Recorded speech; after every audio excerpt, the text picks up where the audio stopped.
Hello again, adventurer, and it is good to be with you.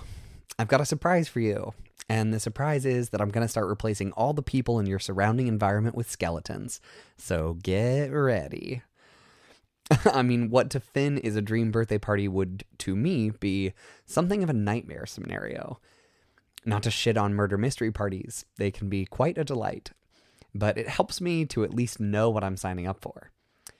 Finn seems to integrate the reality of death with astounding ease, with his first thought after looking at a new skeleton being, "See, I knew it wasn't him." But I do hope that you are surrounded by people in your life who are willing to conspire on your behalf, who know the things you want in immense specificity and are willing to give it to you. You deserve relationships of care like that. We all do. Which is to say, I hope you have friends who are willing to give you whatever your equivalent of a murder mystery train is. I love this ending, and even having seen it many times, I can't decide if I think that Jake is lying about the Jello or not. Frankly, either seems possible and consistent with his character, and maybe it doesn't matter. Maybe love can include hatching plans that risk your friend dying horribly. Again, not really my speed, but it seems to work for Finn and Jake. But for real, behind this very amusing episode about a train mystery, I do think we can observe a lot about the care that Finn and Jake have for each other. Jake's patience with Finn's utter incompetence and inability to solve the damn mystery, letting children paint him, and adjusting his character to try to give Finn a clue. The elaborate setup for his birthday. These are all ways of expressing thoughtfulness, time, and attention in communicating care. Care is something that ultimately does have to be communicated actively in the world in order for people to feel it and for us to shape the world into a more caring place. I don't think that it is enough to privately care about things, to let your values simply be ideas and not bring them into reality in the world with the unique body and mind you've been given.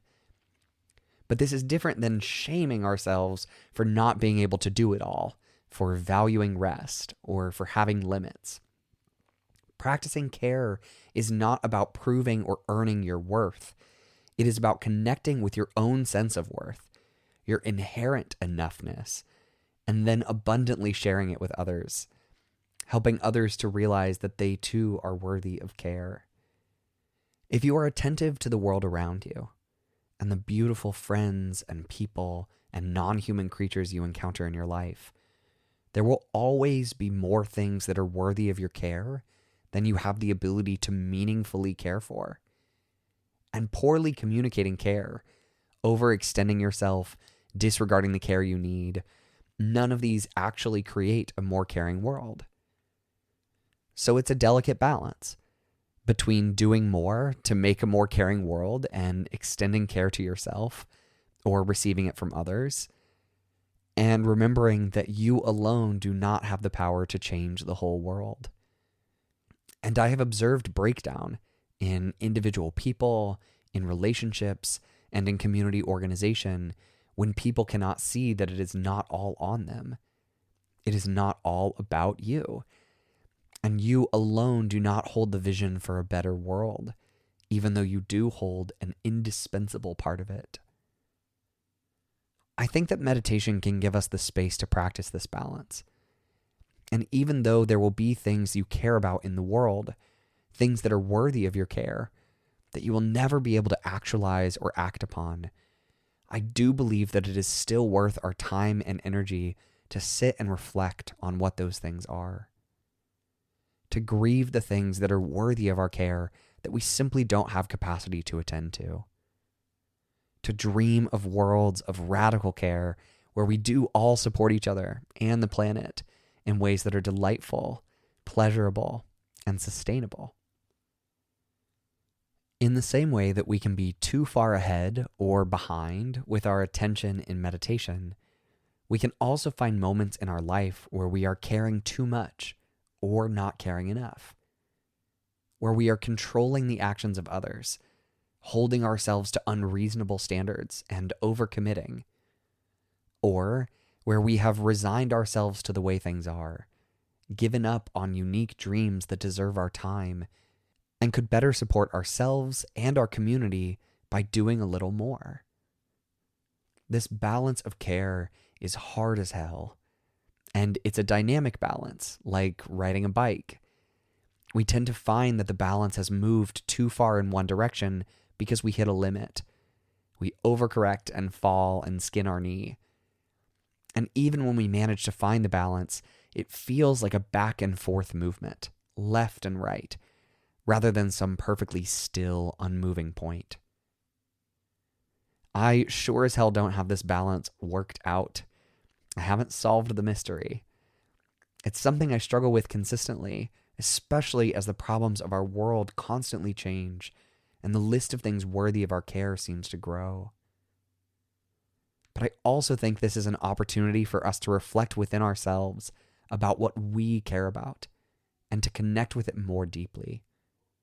The train may be flying off the track, but maybe someone's put a trampoline's worth of Jell-O at the bottom of the cliff, and we'll never know who it was. Maybe it'll be you. So climb aboard my train, little boy. You're my new friend.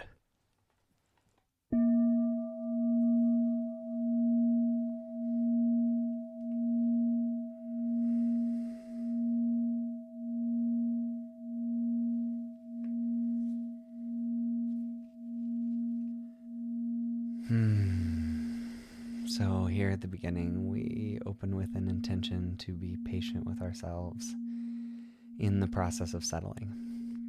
We don't control how much or how little we will settle in this time, but what we can control is the level of care that we bring to ourselves as we do it.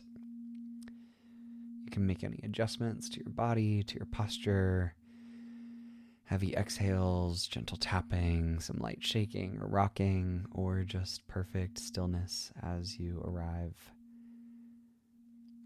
The process of moving from your mind down into your body is gradual and non-linear.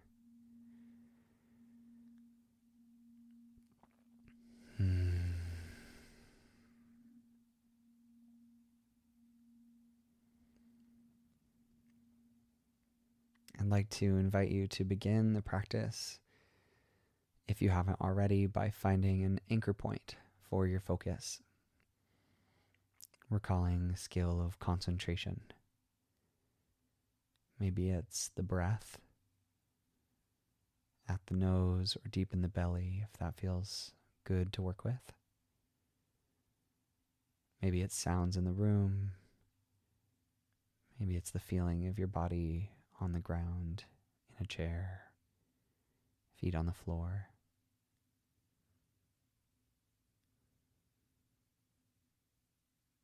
And getting curious about how this thing feels right now.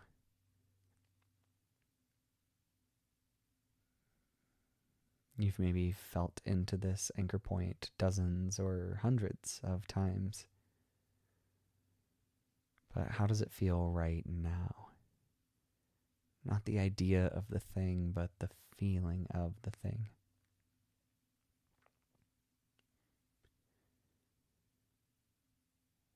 And of course, whispers of the past and of the future, what you were doing right before this, what you might be doing after, show up here too, and that's okay. You don't have to push them away. You're just focusing on sounds or the breath.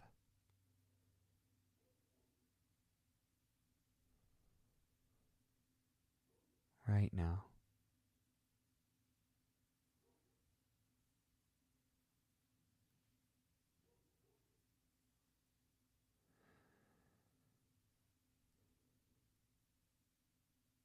And as you're focusing on this object, I invite you to get curious about this relationship of balance. Maybe you find that you are a little ahead of the thing, kind of attacking the sensation, a little overly aware. You're anticipating it before it arrives, and you can kick back. You can move even a half second behind it to allow the sensation to arise, to come to you. Noticing that you don't have to do anything to make breathing or sitting or listening happen. You can just observe it with ease. Or maybe you notice that your attention is a little too kicked back. Maybe you find yourself distracted or bored. And if this is the case, see if you don't need to bring a little more alertness, a little more curiosity about the thing's texture and specificity, bringing a little more energy to your sense of awareness in relation to your anchor point. And you can kind of play with this balance back and forth if you need. Or just seeing which feels more needed for you. More energy, attention, commitment. Or more relaxation, more ease, more slowness.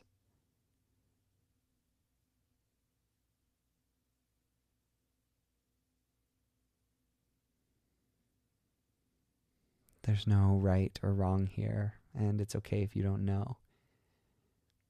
Bringing a sense of lightness and play and self-compassion to this exploration.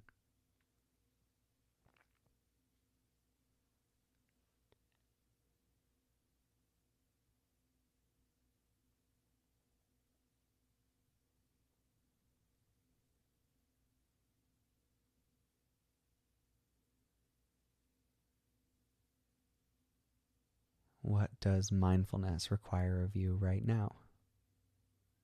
A little more activity or a little more passivity?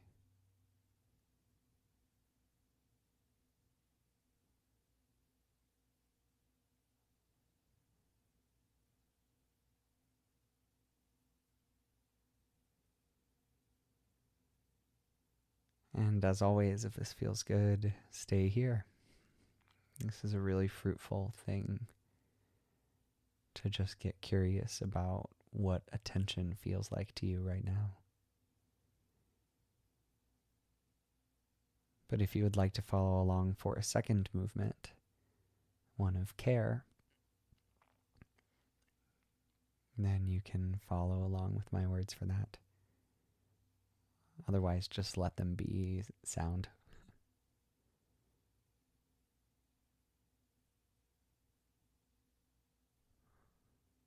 So I invite you to conjure this sense of care. Maybe it's something we've worked with in one of the previous practices. Maybe it's something specific you care about. Maybe it's just the idea of caring in general, where you see it showing up. How you care, why you care. You don't need to answer this question in concrete terms. And it can be hard to pick a thing in the middle of a meditation that you want to work with. So I just want to say really clearly that there's no getting it wrong. You can do this meditation again once you've settled on something if you don't quite choose one. But for now, if anything has come to mind, I encourage you to let that be enough. To work with what has organically come up.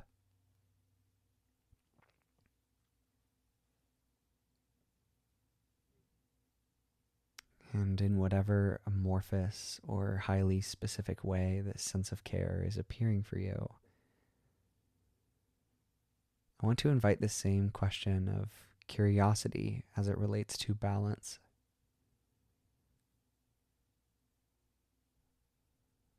When you think about care for this thing in this moment in your life, what does the dynamic balance need from you?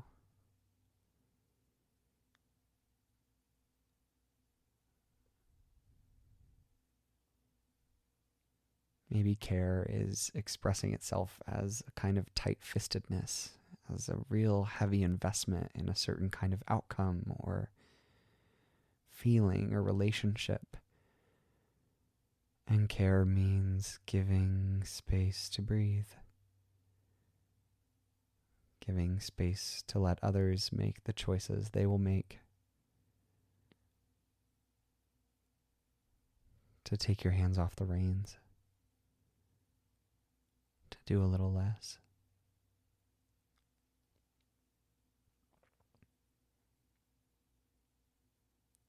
But maybe care feels kind of dull or uninspired or aimless, confusing, or like there are expectations from people in your life, from things you care about, that you're not quite rising to meet. There's no shame about this.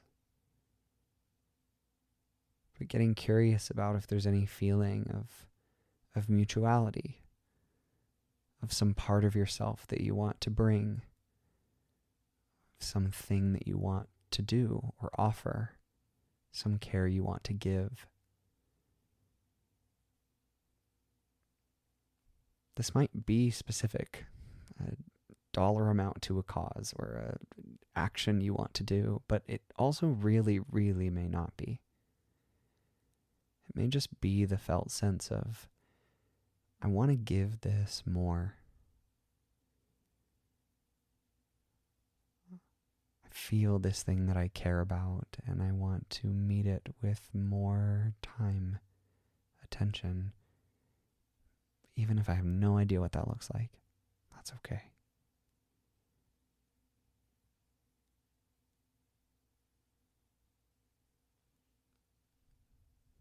And because the balance is dynamic, maybe it's both, or it moves back and forth. Things are surfacing that you need to relax around, or things are surfacing that you need to engage a little more, and maybe those are different or overlapping. Again, I encourage you not to worry too much about the specificity of the shape of the thing. To just get curious about the quality of attention.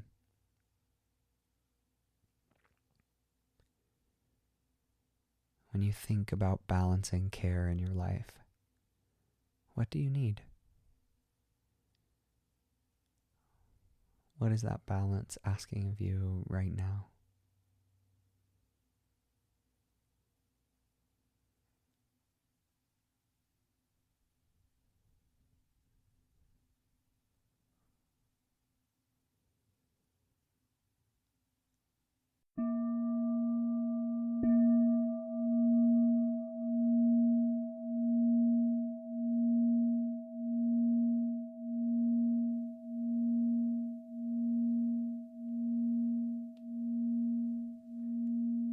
All right, great work. And this practice of care can be a little abstract, a little intangible, or hard to conceptualize. So as always, you can move back to practices that are simpler, concentration, clarity, things like that, or any other practice that's worked for you. But I do hope that this space of openness can be one where you are encountering different parts of yourself. Even if they aren't fully defined, that's okay. It's great, actually. You don't need to understand the thing before you experience the thing. And simply holding space for contemplation like this has been transformative for me, at least. I hope maybe it can be for you too. It might be that by the end of these sits, you have something clearer. You're imagining a specific relationship or a specific cause or something else. And you want to go back and listen to the track later, knowing what you're going to choose on the front end. It can be really hard for people to choose an object of meditation, something they care about, or what aspect of care they want to reflect on from the middle of the space of practice. And that's okay.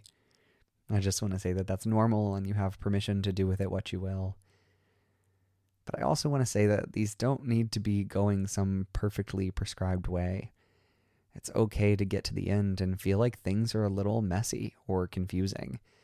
or like things maybe sort of shifted inside you, but you don't totally understand why or how. As long as you're feeling safe and integrated, as long as that difference feels manageable, tolerable, if it doesn't feel like it's too much or too fast or too quick, then I really encourage you to stay with the discomfort. Discomfort is a space of possibility, a space of change, and staying with these questions of uncertainty is really hard. So I'm grateful to you for doing it. I'm grateful to you for listening to this, which helps me do it as well. I'm doing this right alongside you. So grateful to be your faraway friend, and I hope you enjoy the rest of whatever today's mystery train has in store for you. Till next time.